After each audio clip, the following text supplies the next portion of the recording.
Hello friends, आज हम बात करेंगे रोबोटिक एंजियोप्लास्टी के बारे में। रोबोट द्वारा एंजियोप्लास्टी कराने से फ़ायदा क्या है, नुकसान क्या है और क्या इसके लिए जो हम एडिशनल खर्चा करते हैं वो वर्थ है या नहीं है। ये लेटेस्ट टेक्नोलॉजी तो ज़रूर है, लेकिन ये क्या कितना फ़ायदा पेशेंट को करेगी और कितना नुकसान करेगी, और क्या इसमें रेगुलर एंजियोप्लास्टी से बेटर आपको रिजल्ट मिलेगा या नहीं, आज डिस्कस करेंगे। टॉपिक पर जाने से पहले जो लोग हमारे चैनल पर नए हैं उन्हें रिक्वेस्ट करूँगा कि चैनल को सब्सक्राइब करें, वीडियोस को लाइक और शेयर करें। लोगों की हमेशा हमें इंडिया में मेंटालिटी ये होती है कि नया है तो बेहतर है, कुछ नया आया है, कंप्यूटर द्वारा किया जाएगा, लेज़र द्वारा किया जाएगा, रोबोट द्वारा किया जाएगा, एडवांस्ड मशीन या कैथेटर द्वारा किया जाएगा तो ये सबसे बेस्ट है। लोगों की हमेशा से ये मानसिकता रहती है, जो कि कुछ हद तक कुछ केसेस में सही है, लेकिन रोबोटिक एंजियोप्लास्टी के केस में ये पूरी तरह से सही नहीं है।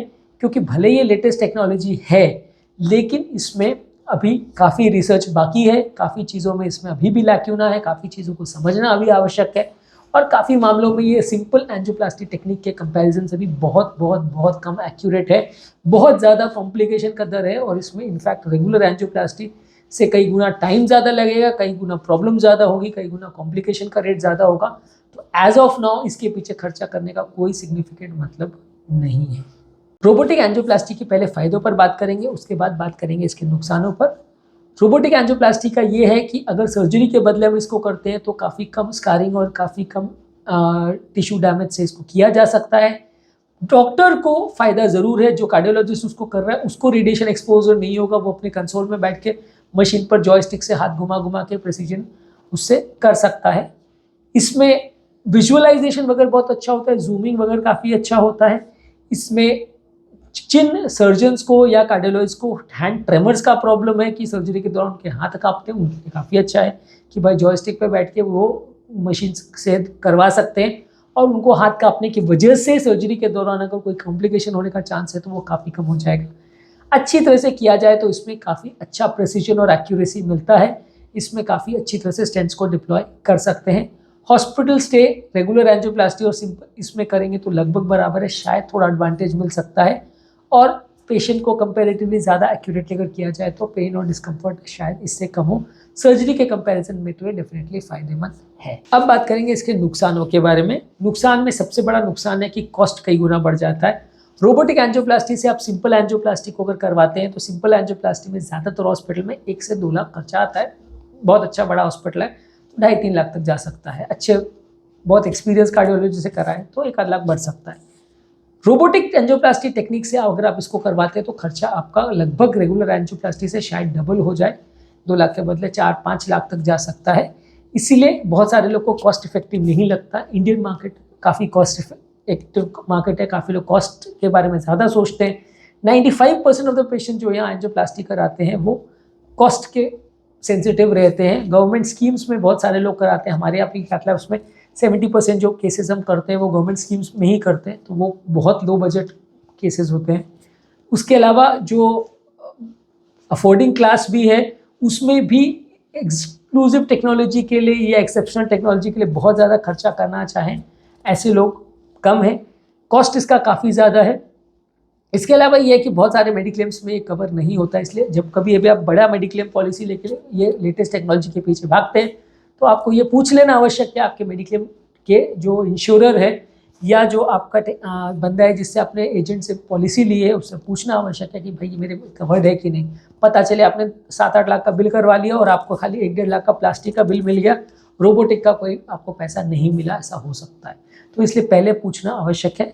बहुत कम सेंटर्स में इंडिया में अवेलेबल है क्योंकि एक्सेप्टेबिलिटी इसकी काफ़ी कम है, और सिंपल एंजियोप्लास्टी के कंपैरिजन में भी इसमें कई गुना ज़्यादा माथापच्ची होती है। डॉक्टर को भी बहुत लंबा सीखना पड़ता है, लर्निंग कर्व बहुत ज़्यादा है। मतलब सिंपल एंजियोप्लास्टी करना डॉक्टर को अगर आप सिखाएं तो अपने हाथ से एंजियोप्लास्टी करना 6 महीने से 1 साल में ज़्यादातर डॉक्टर्स कार्डियोलॉजिस्ट जिनके पास डीएम की डिग्री है वो सीख जाते हैं। लेकिन कॉम्प्लिकेटेड अगर इसको आपको सिखाना पड़े तो बहुत लंबा प्रिसीजन चाहिए, एक एक तरह से वो जॉयस्टिक को मैनिपुलेट करना, ये करना वो माथापच्ची वाला काम है, इतना ईजी नहीं है, सीखना बहुत पड़ता है। इस वजह से खर्चा और बढ़ जाता है। सिंपल एंजियोप्लास्टी में मैं एज अ कार्डियोलॉजिस्ट ज़्यादातर एंजियोप्लास्टी 10 से 15 मिनट में फिनिश कर लेता हूँ, पर रोबोटिक से अगर मुझे करना पड़ेगा तो उसी केस को करने में मुझे 1 से 1.5 घंटा लगेगा। तो वो करने में, या शायद ज़्यादा भी, वो करने में obviously cost to the patient भी बढ़ जाएगा, क्योंकि कार्डियोलॉजिस्ट का टाइम भी ज़्यादा लग रहा है। जितने टाइम में वो 4 से 5 केस कर सकता है, उतने टाइम में वो 1 केस कर रहा है, तो पैसा भी ज़्यादा लगेगा। और पेशेंट को, क्योंकि मशीन बहुत महंगी आती है, बहुत कम सेंटर्स में अवेलेबल है, तो मशीन का कॉस्ट भी पेशेंट को बेयर करना पड़ेगा। तो कंपेरेटिवली कॉस्ट कई गुना बढ़ जाएगा, और कई कम सेंटर्स में अवेलेबल है, टाइम ज़्यादा लगता है। कॉम्प्लिकेशन रेट भी इसमें बहुत कम है, ऐसा कुछ नहीं है। सिंपल एंजियोप्लास्टी में जो कॉम्प्लिकेशन रेशियो है, इसमें उल्टा शायद ज़्यादा ही होगा, क्योंकि जितना प्रिसीजन से आप खुद के हाथों से जितनी डेक्सटेरिटी के साथ कर सकते हो, रोबोट के साथ करना उतना ईजी नहीं है। हाँ, सर्जरी में या ओपन हार्ट सर्जरी या कई जगह जो पेट की सर्जरीज वगैरह है, वहाँ पे काफ़ी लोग अच्छे से कर लेते हैं रोबोट द्वारा भी, लेकिन एंजियोप्लास्टी में एटलीस्ट उतना फिनेस लोगों के हाथ में अभी तक नहीं आया है। बहुत कम लोग ही उतना अच्छे से कर पाते हैं, और जो कर भी पाते हैं वो बहुत लंबे समय तक उस पर ट्रेन करने वाले लोग ही कर पाते हैं, तो ऑब्वियसली वो आपसे उससे ज़्यादा चार्ज लेंगे। इसके अलावा डिवाइस के मैल फंक्शंस होने का चार्ज भी है। जितनी कॉम्प्लेक्स टेक्नोलॉजी है उसमें कुछ गड़बड़ होने का चांस भी है। अब अपने कार्डियोलॉजिस्ट के हाथ में तो गड़बड़ होने का चांस बहुत कम है, अनलेस कार्डियोलॉजिस्ट बीमार हो या कुछ हो तो दूसरा कार्डियोलॉजिस्ट आके कर लेगा।